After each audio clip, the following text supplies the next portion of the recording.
बिस्मिल्लाहिर्रहमानिर्रहीम। अस्सलाम वालेकुम दोस्तों, कैसे हैं आप सब? उम्मीद है सब ठीक ठाक खुशबाश होंगे। तो जनाब सुबह सुबह का टाइम है और हम शुरू हो गए हैं अपने कामों पे।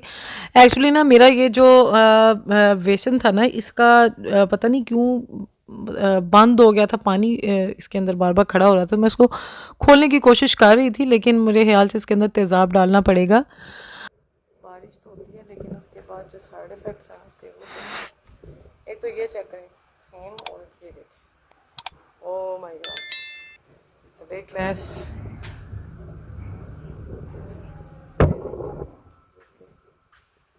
सब कुछ अब इसको साफ कर लेते हैं। तो जी जनाब, बारिश जो है ना वो अपने साथ साथ उसकी अपनी खूबसूरती और हुस्न के साथ साथ ना ये थोड़ी बहुत मसाइल भी साथ ले आती है। और हमारी जो स्टेयर्स है ना उसके ऊपर जो शेड है वो इतना बड़ा नहीं हमारा लगा हुआ। वो ना जब भी तेज़ बारिश होती है ना वो सारा कुछ उड़ के अंदर आ जाता है। तो पानी भी और साथ में डस्ट वगैरह भी ना बहुत ज़्यादा उधर आ जाती है सीढ़ियों पे। तो उसकी हालत इतनी नासाज और नाजुक हुई थी, मैंने सोचा कि काम शुरू ही इधर से करते हैं। आज मैंने सारा काम जब से सुबह मैं ऊपर आई हूँ पिजन्स के पास, तो मैंने देखा, मैं कहा आज शुरू ही काम इधर से करना है।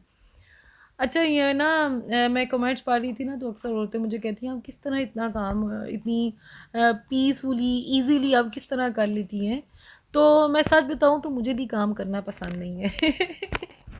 ये वैसे एक बात आपको अजीब लगेगी, लेकिन एक हालत ऐसी है जिसमें वाकई मुझे काम करना पसंद नहीं है। वो है कि यहाँ तो मेरे आसपास जब ज़्यादा बंदे हो मुझे उस टाइम भी काम करना अच्छा नहीं लगता, और यहाँ मुझे कोई बता रहा हो कि इस तरह काम करना है तो मेरे से तब भी नहीं होता। मैं उस तरीके से काम इजीली कर पाती हूँ जब उसको अपने वे में करती हूँ, यानी कि ऑन माई ओन वे। अच्छा, मैं जिस तरह से करना चाहती हूँ ना, अगर मैं उस तरह काम करूँ तो मुझे बहुत पसंद है। मैं बहुत पुरसकून तरीके से वैसे काम करती हूँ। तो मतलब ये मेरे लिए ना एक, मैं अक्सर औरतें ना इसको समझती हैं कि मैं बहुत ज़्यादा कोई भाषण वगैरह करके बोल रही हूँ। ऐसे कैसे हो सकता है कि किसी को इस कदर पसंद हो। सबकी अपनी हॉबीज़ होती हैं। मेरी हॉबी जो है ना वो अपने घर की क्लीनिंग है और उसको डेकोरेट करना है, जो कि आजकल वैसे मैं कर नहीं पा रही डेकोरेट तो, लेकिन काफ़ी मेरी प्लानिंग है कि मैं करूँ।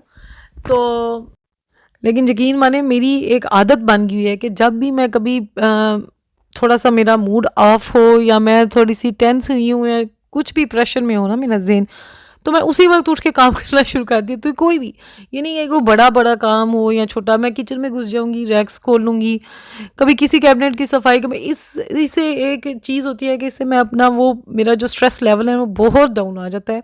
मेरे बिल्कुल भी वो मेरा ज़हन में वो चीज़ नहीं आती। और एक मेरी और भी आदत है कि या तो मैं नात लगा लेती हूँ और या मैं म्यूज़िक ऑन कर लेती हूँ जब भी मेरा इस तरह का कोई मूड हो ना कि ज़रा स्ट्रेस वाला माहौल चल रहा हो उस टाइम।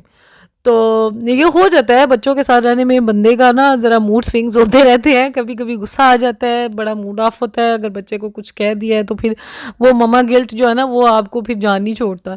उस हालत में ना मैं फिर ज़रा स्ट्रेस्ड आउट हो जाती हूँ, और फिर मैं अपने स्ट्रेस लेवल को कम करने के लिए ना, लो करने के लिए, तो मैं फिर अपना कोई ना कोई वो जो मेरी कैबिनेट्स हैं वो खोल लिया या कोई ऐसा काम शुरू कर देती हूँ जो मैंने उस दिन पे ना सोचा नहीं होता, प्लान नहीं किया होता। तो इससे ये एक होता है, एक तो मेरा फ़ायदा हो जाता है कि मेरी आम रूटीन के कामों की जो प्रेशर होता है वो कम हो जाता है। और दूसरा ये होता है कि मेरा जो, जब तक वो काम ख़त्म होता है ना, मेरा मूड उस टाइम तक बिल्कुल फ्रेश हो गया होता है। क्योंकि इससे एक तो एक जो फीलिंग होती है ना कुछ चीज़ अकम्प्लिश करने की, एक वो मेरे अंदर आ जाती है कि मैंने कुछ मतलब कि अचीव कर लिया है, मतलब कोई गोल जो था वो मैंने पूरा कर लिया, और ये सेटिस्फाइंग फीलिंग होती है एक। तो मेरे लिए तो ये बहुत कारगर साबित होती है। मैं, आप लोग भी ये ज़रूर ट्राई कीजिएगा कि जिस टाइम भी आप स्ट्रेस में है ना, तो just put on some music and बस के उसके बाद आप कोई ऐसा काम शुरू कर दें कि जिससे आपका जो जहन है ना वो किसी दूसरी तरफ लग जाए। तो इससे ये होगा कि आप जो है ना काफ़ी पुरसकून और प्रेशर फ्री है ना, जो टेंशन फ्री जो है ना वो अपने आप को पाएंगी और बड़ा हल्का फुल्का पाएंगी। तो ये जी, ये तो मेरा फंडा है। अपने आप को रिलैक्स रखने का, पुरसकून रखने का और हैप्पी रखने का। तो जनाब इसी तरह बातों बातों में मेरे काम हो गए थे। डस्ट इतनी ज़्यादा थी कि क्या ही कहने, रोज़ डस्टिंग के बावजूद। ये आजकल मौसम ऐसा था, शुक्र है अब बारिश हो गई है, तो उम्मीद करती हूँ कि कुछ दिन आराम रहेगा। पता है कि हमारे घर के साथ जो हमारे नेबर्स हैं ना, उन उन्होंने ना सारा घर तोड़ा हुआ है, वो रिकंस्ट्रक्ट कर रही हैं उसको, तो उसकी वजह से ना पूरा दिन वो ठा ठा ठा वो हर वक्त लगा ही रहता है, और उसकी वजह से बहुत ज़्यादा डस्ट आ रही है। हमारी गैलरी तो जो है ना वो दो के साइड पर होते हैं ना, तो उसका वही हाल हो जाता है। तो 2-3 दिन से ना मैं यही कर रही हूँ कि आज तो मैंने सिर्फ उसके अंदर झाड़ू कर दिया था, मैंने कोई भी उसको धोया नहीं, क्योंकि वो गीली होती है ना, तो फिर डस्ट आ जाती है, तो उससे फिर बहुत ही गंदी लगती है वो। तो मैंने सोचा कि 2-3 दिन की बात है, मैं ज़रा उसको इग्नोर ही कर दूँ। तो ऐਵੇਂ मेहनत कर करके बंदा भी निश्चित हो जाए और वो आपको रिज़ल्ट नहीं मिलता, तो फिर बंदा सैड हो जाता है। तो मैंने सोचा कि 2-3 दिन ना अपने थोड़े से हाथ रोक लेते हैं गैलरी से। और बाकी बाकी जो ना शाम को मैंने मशीन लगा दी थी, और सुबह तक मैंने, बल्कि सुबह भी लगी रही है साथ साथ, और एक आध जो मतलब बैच था वो मैंने रात को धो दिए थे और कुछ सुबह। तो फिर जैसे ही धूप निकली है ना, मैं ऊपर ले गई हूँ, मैंने कहा जाके एटलीस्ट बच्चों के जो है ना वो ड्राई हो जाए। बाकी बड़ों की तो खैर होती है, बच्चों के तो फिर रोज़ दिन में पता नहीं कितनी बार चेंज करने होते हैं, तो फिर वो रोज़ के रोज़ ही धुल जाएँ तो वही बेहतर हो जाता है। तो मैंने सोचा अभी भी ऐसे कभी कभी कभी छाँव आ रही थी और कभी धूप आ रही थी, तो मैंने कहा चलो एक बार ये वाले कपड़े खुश्क हो जाए तो ज़रा बंदा टेंशन फ्री हो जाए। चूँकि अब आ रही हैं सर्दियाँ, तो मैंने सोचा कि रेशमी जो कपड़े हैं ना वो अब निकाल लिए जाएँ, क्योंकि ये रेशमी जो कपड़े हैं इनका टाइम पीरियड जो है ना वो सबसे कम होता है, पता ही नहीं चलता। अक्सर तो ये पहनने बगैर ही वो टाइम गुजर जाता है, और सर्दी इतनी तेज़ हो जाती है कि फिर आप वो पहन ही नहीं सकते। मैंने फ़ौरन से ना आज सबसे पहले तो मैंने वो निकालिया। मैंने कहा पिछली बार भी मैं पहन नहीं सकी, तो आज मैं पहले वो निकालूंगी। आज अम्मी के, अपने बच्चों के, सब के मैंने कपड़े निकाले हैं। मैंने सोचा कि अब उनको ज़रा रखें। अब सोच रही हूँ कि जो लोन वगैरह के, लोन कॉटन के, उनको रख के तो ऊपर उनको पैक करके ऊपर रख देती हूँ।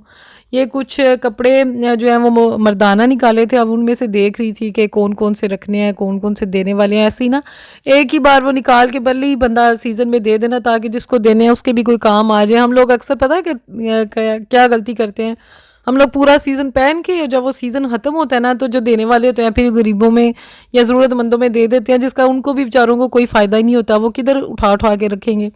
तो बेहतर यही होता है जब कोई सीज़न शुरू हो पहले ही आप कपड़े देख लिया करें कि जो देने वाले हैं ना वो पहले बंदा दे दे, ताकि जिस गरीब को दे रहे हैं ना उसका भी कोई भला हो जाए, वो भी पहन ले, कोई दवाई देगा। और इतनी भी बुरी हालत में ना दिया करें कि दूसरे का दिल मज़ीद दुखी हो जाए कि ये मुझे किसी ने क्या दिया। तो सवाब की बजाय ना उल्टा उसका दिल दुखाने का आपके ऊपर ना और गुनाह आ जाए। तो बस जनाब इसी तरह घर के जो काम है वो चलते रहते हैं, और हम अपनी एक एक करके दिन जो है ना ज़िंदगी के गुजार रहे हैं। अल्हम्दुलिल्लाह अभी तक तो बड़ी अच्छी गुजरी है। आगे भी अल्लाह ताला इसी तरह रखे और सबकी ज़िंदगियों में सुकून आराम जो है ना वो अल्लाह ताला दे। तो आप सब भी मुझे अपने बारे में बताया करें कमेंट्स में। हैं ओ शुक्रिया शुक्रिया लोचियाँ। हाँ जी सलाम। और आज हाँ सुबह भी बड़ी अच्छी थी, और पके हैं करेले यामी।